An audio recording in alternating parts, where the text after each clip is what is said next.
গত ডিসেম্বরে মিনি নিলামে 9 কোটি 20 লাখ রুপিতে আইপিএলে দল পান বাংলাদেশ দলের তারকা পেসার মুস্তাফিজুর রহমান।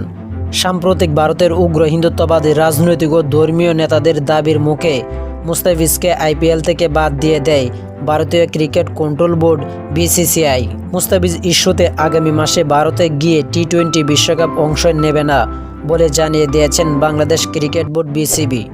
শুধু তাই নয়, এই ঘটনার কারণে বাংলাদেশ সরকার থেকে নির্দেশনা দেওয়া হয়েছে আইপিএল ম্যাচ যাতে বাংলাদেশে সম্প্রচার না করা হয়।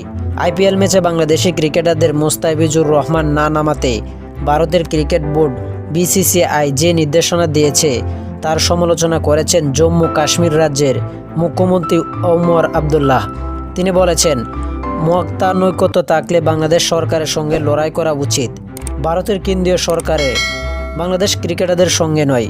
গতকাল মঙ্গলবার রাজধানী নয়াদিল্লিতে পার্লামেন্টের ভবনে সাংবাদিকদের সঙ্গে মত বিনিময়কালে ওমর আবদুল্লাহ বলেন, বাংলাদেশ সরকারের সঙ্গে লড়াই করুক, ক্রিকেটারদের সঙ্গে নয়। ওই ক্রিকেটার কি দোষ ছিল? আপনারা কি মনে করেন যে তাতে বাদ দেওয়া বাংলাদেশ সার্বিক পরিস্থিতি উন্নতি ঘটবে? আর একটি কথা হলো, বাংলাদেশ জনগণ আমাদের কি ক্ষতি করেছে? তাদের সঙ্গে আমাদের সম্পর্ক বরাবর ভালো ছিল। বাংলাদেশ কখনো আমাদের দেশে সন্ত্রাসবাদ ছড়ায়নি।